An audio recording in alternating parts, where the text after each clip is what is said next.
Good morning, students. Today I am going to teach you a topic on Gardner's theory of multiple intelligence. Multiple intelligence क्या होता है, gardener ने इसके बारे में क्या विस्तार किया हुआ है, उसके बारे में आज हम पढ़ेंगे। हर एक इंडिविजुअल जो है डिफरेंट होता है, उसकी इंटेलिजेंस अलग होती है। जो हॉवर्ड गार्डनर थे उन्होंने ये बताया था कि इंटेलिजेंस जो होता है वो एक ही तरह का इंटेलिजेंस नहीं होता है। इंटेलेक्चुअल कैपेसिटी सबकी डिफरेंट है, सबकी अलग अलग है, इसीलिए इंटेलिजेंस भी सबकी इंडिविजुअल की अलग अलग है, डिफरेंट है। Gardner theory of multiple intelligence, Gardner ने 1983 में इस इंटेलिजेंस थियरी को लेकर आए थे। इन्होंने 8 स्टेजेस में इंटेलिजेंस को डिवाइड किया हुआ था। वन बाय वन हम उसके बारे में पढ़ेंगे। Linguistic intelligence, word smart. Linguistic intelligence वो होता है जिसके अंदर लैंग्वेज की इम्पोर्टेंस दी गई है, मतलब जो भाषा को अच्छे से समझ सकता है, स्पोकन वे में हो या रिटन वे में हो, जिसकी लैंग्वेज बहुत अच्छे से डेवलप्ड है, वो लिंग्विस्टिक इंटेलिजेंस हैं। मतलब ये हम कह सकते हैं कि जो भाषा के विशेषज्ञ हैं वो उनकी इंटेलिजेंस जो है लिंग्विस्टिक रूप से बहुत अच्छी है। एग्जाम्पल्स के वे में हम अगर समझें तो हमारे जो राइटर्स होते हैं, पोएट्स होता है या स्पीकर, लॉयर्स, इनकी भाषा जो आप देखोगे तो बहुत ही कन्विंसिंग होती है। ये अपनी भाषा से सामने वालों को काफ़ी इम्प्रेस कर सकते हैं, कन्विंस कर सकते हैं। लर्नर्स में हम कैसे पता कर सकते हैं एज टीचर की ये एबिलिटी डेवलप्ड है या नहीं है। एबिलिटी सब में या इंटेलिजेंस सब में ही डेवलप होती है, कुछ थोड़े पैमाने पे, कुछ बड़े पैमाने पे होती है। जो लर्नर्स जिसके अंदर ये लिंग्विस्टिक इंटेलिजेंस होगी, उनको रीडिंग करना, राइटिंग करना या स्टोरी टेलिंग या डिबेट्स में बहुत अच्छे होंगे।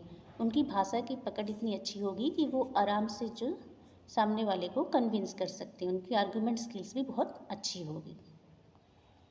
दूसरी इंटेलिजेंस आती है आपकी लॉजिकल मैथमेटिकल इंटेलिजेंस। ये बेसिकली आपके नंबर या रीजनिंग स्मार्ट कह सकते हैं, जिसके अंदर आपकी लॉजिक्स वगैरह जो है वो काफ़ी अच्छे से डेवलप हुए रहते हैं। आप जो नंबर्स वगैरह है मैथ्स के, उसको भी अच्छे से समझ सकते हो, जान सकते हो।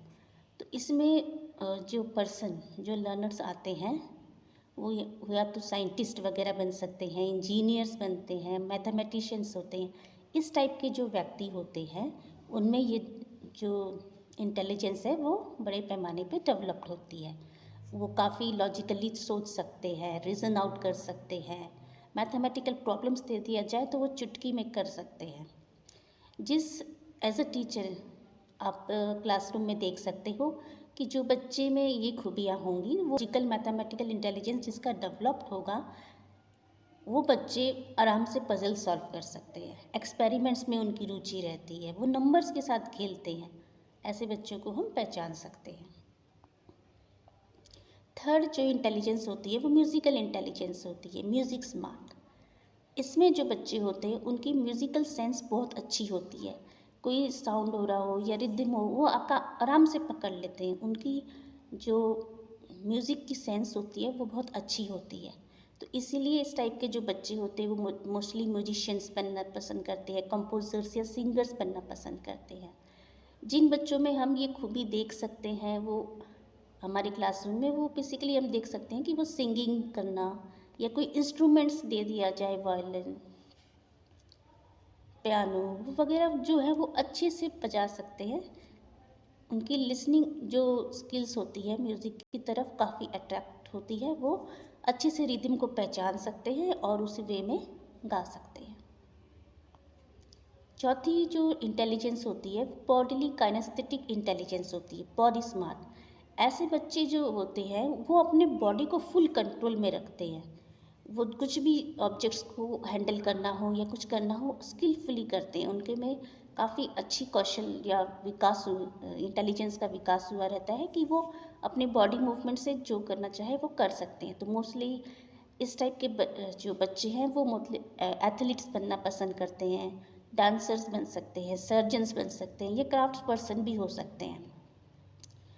क्लासरूम में हम बेसिकली ऐसे बच्चे को पहचान सकते हैं थ्रू फिज़िकल एक्टिविटी के थ्रू। उनको फिज़िकल एक्टिविटी दिया जाए तो काफ़ी वो इंजॉय करेंगे, उसको अच्छे से करने की कोशिश करेंगे। उनको कोई हैंड्स ऑन टैक्स दे दिया जाए तो उसको बच्चे जो है उसमें काफ़ी एक्साइटेड फील करते हैं और अपनी पूरी बॉडी मूवमेंट से जो है उस काम करने को पूरा करने की कोशिश करते हैं, तो उनकी इंटेलिजेंस इस वे में डेवलप होती है। फिफ्थ जो होता है वो स्पेशल इंटेलिजेंस, पिक्चर स्मार्ट यानी पिक्चर को रिकॉग्नाइज करना, पिक्चर को देखकर समझ जाना कि इसमें क्या चीज़ें हैं, इसकी जो कलर्स दिए हुए हैं, ये जो डिज़ाइंस है, उसको विजुलाइज इस तरह से, मतलब वो जो है इमेजेस वगैरह जो होते हैं उसको विजुलाइज कर सकते हैं, समझ सकते हैं कि ये पिक्चर में क्या दर्शा रहे हैं, ये क्या चीज़ हो सकती है। तो मोस्टली जो ऐसे बच्चे होते हैं वो आर्टिस्ट या डिज़ाइनर्स बनते हैं। और हमें अगर एज ए टीचर क्लासरूम में देखते हैं तो हम पहचान सकते हैं बच्चे जो ड्राइंग करना उनको पसंद है, पजल्स को सॉल्व करते हैं, उनकी विजुअलाइजेशन स्किल्स काफ़ी अच्छी होती है, तो उनमें ये स्पेशल इंटेलिजेंस डेवलप होता है। सिक्स्थ जो बच्चे होते हैं वो है इंटरपर्सनल इंटेलिजेंस यानी पीपल स्मार्ट। ये जिस बच्चे में इंटरपर्सनल इंटेलिजेंस अच्छी होगी वो काफ़ी दूसरों से इंटरेक्शन करने में काफ़ी कन्विंसिंग फील करेगा। वो आराम से अपने शब्दों को इस तरीके से मोल्ड कर सकता है कि सामने वाले को प्रॉपरली बता सके, उनको समझ सके। तो ये मोस्टली टीचर्स, काउंसलर्स या लीडर्स वगैरह बनते हैं। और इस टाइप के जो बच्चे होते हैं उनमें अगर देखा जाए तो वो ग्रुप वर्क बहुत अच्छे से करते हैं। अगर ग्रुप वर्क उनको दे दिया जाए तो वो अच्छे से काम को पूरा कर देंगे। कोई प्रोजेक्ट एक्टिविटी दिया जाए तो वो भी उसको कंप्लीट करेंगे। डिस्कशन, पीयर टीचिंग, ये सब जो चीज़ें हैं ये हम बच्चों में ऑब्जर्व कर सकते हैं। क्लासरूम के दौरान हम पहचान सकते हैं कि इसमें उनकी इंटेलिजेंस जो है, इंटरपर्सनल इंटेलिजेंस काफ़ी अच्छे से डेवलप हो गई है। सेवेंथ जो बच्चे हैं वो है इंट्रापर्सनल इंटेलिजेंस। इंट्रापर्सनल इंटेलिजेंस वाले बच्चे खुद की तरफ ज़्यादा अवेयर होते हैं। उनकी अपनी अवेयरनेस काफ़ी अच्छी होती है। वो अपने आप में रिफ्लेक्ट करके देख सकते हैं कि वो किस तरीके के हैं। मतलब ऐसे जो बच्चे होते हैं वो मोस्टली फिलोसफर, साइकोलॉजिस्ट, इस टाइप के पर्सन्स बनते हैं। उनको हम पहचान सकते हैं इंडिपेंडेंट स्टडी, मतलब खुद से अकेले में पढ़ना पसंद करेंगे, बाकी लोगों से इंटरेक्शन इतना नहीं करेंगे। उनकी जो सेल्फ पेज लर्निंग है उससे भी हम पहचान सकते हैं बच्चों को। एट्थ है आपका naturalistic intelligence, nature smart. Nature smart बच्चे वो होते हैं जो नेचर को पसंद करते हैं, नर्सरी को पसंद करते हैं, एनवायरनमेंट में क्या हो रहा है क्या नहीं, मतलब एलिमेंट्स को क्लासीफाई करते हैं, बांटने की कोशिश करते हैं, ये फ्लोरा है, ये फन्ना है, मतलब अलग अलग चीज़ों को क्लासिफिकेशन करना, पहचानना, वो उनकी अच्छी इंटेलिजेंस या बुद्धि डेवलप हुई होती है। तो इस तरह के बच्चे जो होते हैं वो मोस्टली बायोलॉजिस्ट, कंजर्वेशनिस्ट या गार्डनर टाइप की काम करते हैं। और ऐसे बच्चों को हम कैसे पहचान सकते हैं? हम उनको फील्ड ट्रिप्स या नेचर का ऑब्जर्वेशन के थ्रू जो है पहचान सकते हैं कि बच्चे जो है उनकी इंटेलिजेंस इस वे में डेवलप है।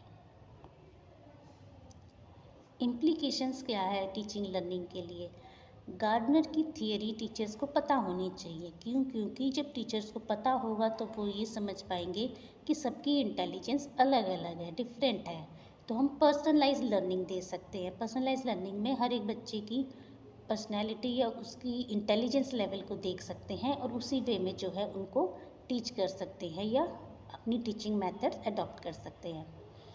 यूज़ वेराइड इंस्ट्रक्शनल स्ट्रैटेजीज़, अलग अलग इंस्ट्रक्शन की स्ट्रैटेजीज़ वगैरह इस्तेमाल कर सकती है टीचर, ताकि जो है अलग अलग लर्नर को एड्रेस कर सके। कोई काइनेस्थेटिक है तो उसको काइनेस्थेटिक टाइप कोई प्रोजेक्ट वर्क वगैरह दे सकती है टीचर, ताकि जो है बच्चे जो है उसको अच्छे से समझ कर सकें। Encourage collaborative learning, group work या कोलैबोरेशन में भी काम करने के लिए टीचर दे सकती हैं। कोई प्रोजेक्ट को दे दिया जाए जहाँ पे बच्चे जो है इकट्ठे आकर उस काम को करने के लिए कोशिश करें। फिर support inclusive education. Inclusive education को भी ये थियरी जो है सपोर्ट करती है, क्योंकि हम समझ सकते हैं कि सबका इंटेलिजेंस लेवल अलग अलग होता है, सबकी बुद्धि एक जैसी नहीं होती है। तो उसी वे में हम सबको एक चीज़ में आंकना बंद करके हर एक पर्सन की जो इंडिविजुअलिटी होती है उसको समझते हुए हम उनको एड्रेस कर सकते हैं, बच्चों की प्रॉब्लम सॉल्व कर सकते हैं। Assessment beyond traditional test, written test ही सिर्फ नहीं बल्कि हमें जो है अलग अलग तरीके के असेसमेंट टेक्निक्स यूज़ करनी चाहिए, ताकि जो है हम बच्चों को इवैल्यूएट कर सकें कि बच्चे जो है प्रॉपरली परफॉर्म कर पा रहे हैं या नहीं कर पा रहे हैं। इससे क्या होगा, उनकी होलिस्टिक डेवलपमेंट होगी। एग्जाम्पल के वे में हम समझ सकते हैं, जैसे वाटर साइकिल दे दिया है, तो मल्टीपल इंटेलिजेंस के वे में अगर समझें तो 8 चीज़ों में जो इंटेलिजेंस है, तो उस टाइप में बच्चा क्या कर सकता है। जैसे लिंग्विस्टिक अगर बच्चे की इंटेलिजेंस डेवलप है तो बच्चा पोएम लिख सकता है, स्टोरी लिख सकता है वाटर साइकिल के ऊपर। अगर उसकी लॉजिकल या मैथमेटिकल इंटेलिजेंस डेवलप है तो वो डायग्राम बना सकता है वाटर साइकिल का, स्टेजेस का। म्यूज़िक अगर उसकी अच्छी है, म्यूज़िकल उसकी इंटेलिजेंस अच्छी है, तो कोई सॉन्ग वगैरह बना सकता है इवेपोरेशन के ऊपर, प्रेसिपिटेशन के ऊपर। स्पेशल अगर उसकी इंटेलिजेंस अच्छी है तो वो मॉडल वगैरह जो है वो 3D मटेरियल के टाइप में बना सकता है। और अगर उसकी इंटरपर्सनल स्किल्स अच्छी है, इंटेलिजेंस अच्छी है, तो ग्रुप वर्क में जो है वो अच्छे से काम कर सकता है। और इंटरपर्सनल इंटेलिजेंस अच्छी है तो वो जनरल राइटिंग लिख सकता है, मतलब उसके बारे में क्या है, इंपॉर्टेंस है वाटर का या कुछ इस वे में जो रिफ्लेक्ट कर सकता है, सोच सकता है, उसको लिख सकता है। और नेचुरलिस्टिक इंटेलिजेंस उसकी अच्छी है तो वो एक्सप्लोर करने की कोशिश करेगा कि वाटर साइकिल, वाटर का नेचर क्या है, उसके सैंपल्स या डेटा कलेक्ट कर सकता है। तो हम यही कंक्लूजन निकाल सकते हैं कि गार्डनर थियरी जो है टीचर्स के लिए बहुत इम्पॉर्टेंट है। इससे जो टीचर को समझ में आता है कि इंटेलिजेंस, बुद्धि जो है एक ही जैसी नहीं होती है, अलग अलग भिन्न भिन्न तरीके की होती है। और जो है हमें सारे टाइप जो लर्नर के उनको रिकॉग्नाइज करना चाहिए, उनको कैटर करना चाहिए। हमें स्टूडेंट सेंटर क्लासरूम में जो है एक इंगेजिंग इन्वायरमेंट बनाना चाहिए, ताकि सब इंटेलिजेंस के बच्चों को हम एड्रेस कर सकें। इससे क्या होगा, इससे इक्वालिटी होगी, इक्विटी होगी, और लर्निंग भी जो है वो मीनिंगफुल होगा। हम अच्छे से लर्निंग एक्सपीरियंसेस बच्चों को दे सकते हैं और बच्चे जो है अच्छे से चीज़ों को गेन कर सकते हैं। Thank you.